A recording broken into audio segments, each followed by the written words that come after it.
जंगल में रह जयामो आदिवासी जंगल रखवाला रे।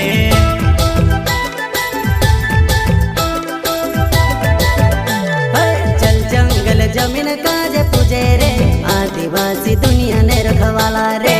बाप देव खतरी काज पूजे रे आदिवासी सबसे निराला